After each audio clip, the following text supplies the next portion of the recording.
Com a guerra no Irã prolongada, os preços do petróleo disparam. Trump diz que tem um plano, mas será que pode funcionar? Ou o mundo está caminhando direto para uma crise energética? Bem-vindo ao America Uncovered. Eu sou Chris Chappell. Este episódio é patrocinado pela Incogni. Empresas coletam seus dados pessoais, mas talvez você não saiba quantas fazem isso. Dezenas ou centenas, muitas desconhecidas, usam seus dados sem você saber.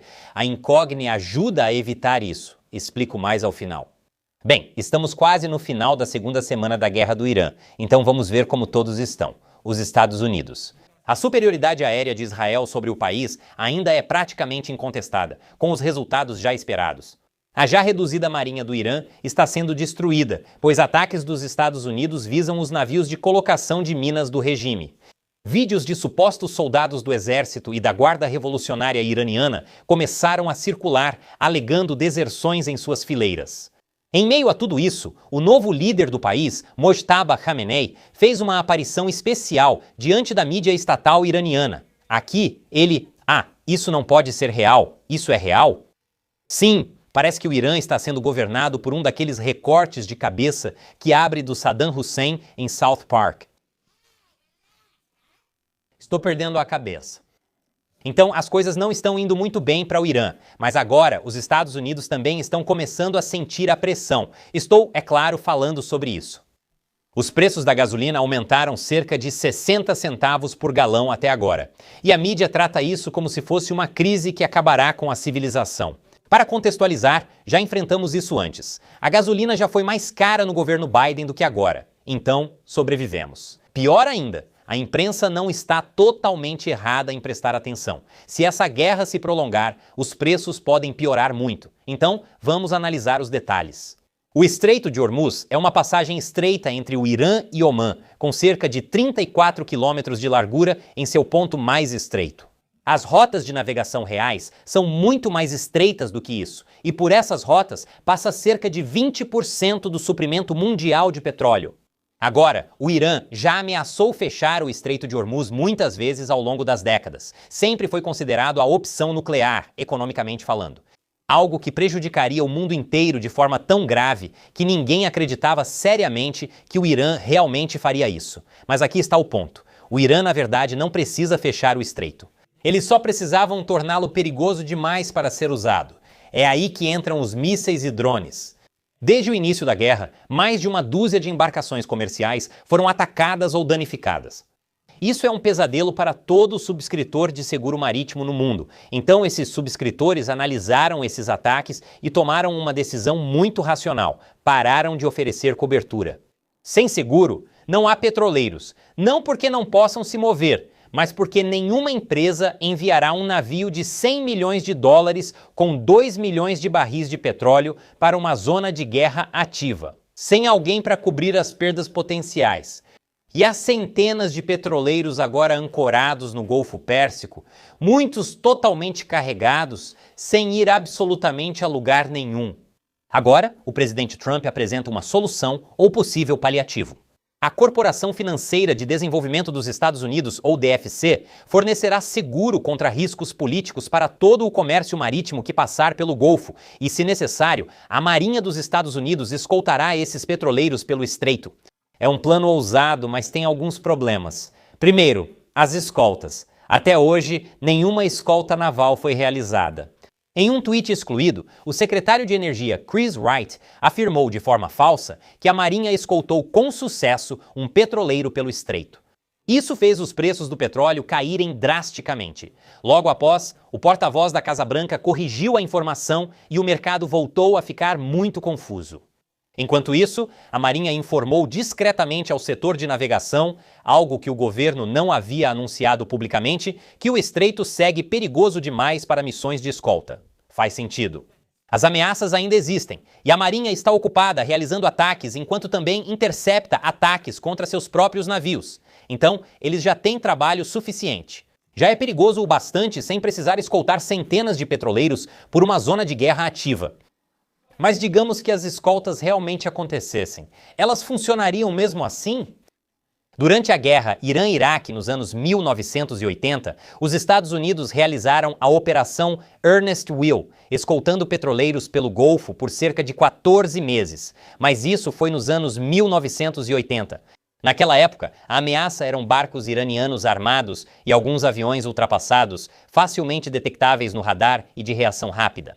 Mas hoje, um drone Shahed pode ser lançado da traseira de um caminhão na costa iraniana. Ele voa baixo, é barato e pequeno o suficiente para ser difícil de interceptar. Não é preciso afundar um petroleiro para causar uma catástrofe. Basta tornar a viagem arriscada o bastante para assustar as seguradoras. E com cerca de 1.600 quilômetros de costa do Golfo para lançar ataques, o Irã tem a vantagem aqui.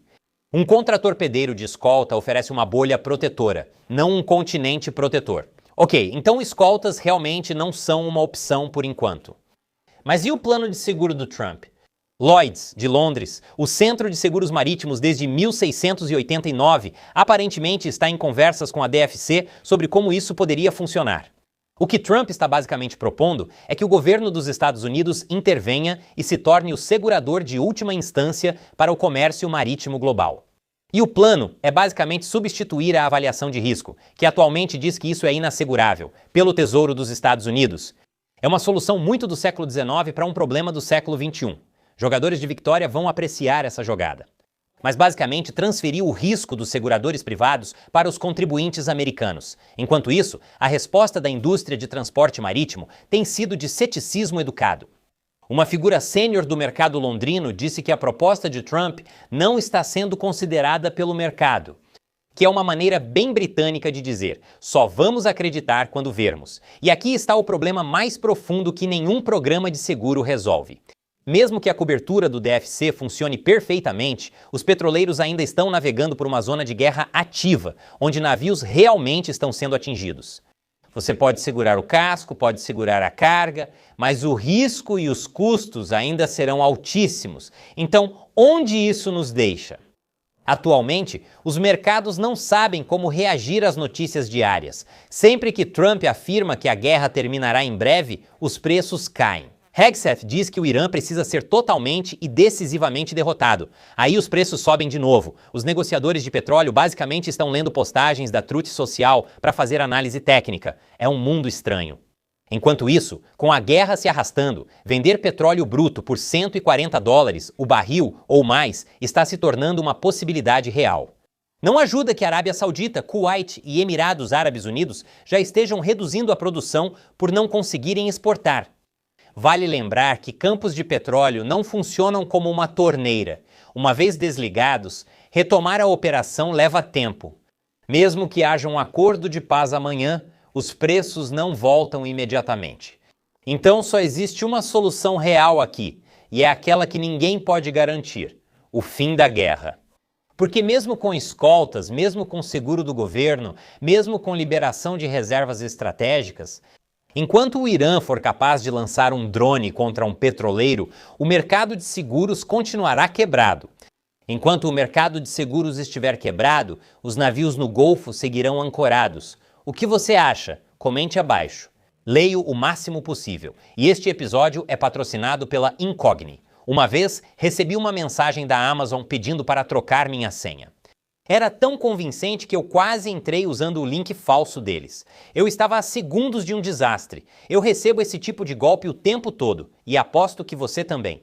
Porque sempre que você faz algo online, várias empresas coletam seus dados e os vendem para golpistas. Estou falando do seu nome, número de telefone, número do CPF, endereço residencial e muito mais. Quando me cadastrei no Incogni há 4 anos, descobri que havia dezenas de empresas que tinham minhas informações privadas sem a minha permissão. Isso foi assustador. Então, o que eu fiz? Tenho feito com que o maior número possível dessas empresas excluam meus dados dos sistemas delas. Eu fiz isso usando o Incogni e você também pode fazer. O Incogni já conseguiu remover meus dados de 991 desses corretores de dados que coletaram minhas informações. E eu não precisei fazer nada depois de me cadastrar. O Incogni cuida de tudo. E agora você também pode ajudar sua família a remover os dados deles da internet. Com o novo plano familiar ilimitado do Incogni e com o recurso de remoções personalizadas do Incogni, disponível nos planos ilimitado e familiar ilimitado. Se você encontrar um site de busca de pessoas que está divulgando suas informações, cole esse link no Incogni e os agentes do Incogni vão removê-lo para você. Então, adquira o Incogni e recupere seus próprios dados. Acesse incogni.com/uncovered e use o código UNCOVERED para obter 60% de desconto em um plano anual do Incogni. Apague seus dados pessoais da internet com o Incogni. Eles não podem te prejudicar se não te encontrarem. Sou Chris Chappell. Obrigado por assistir America Uncovered.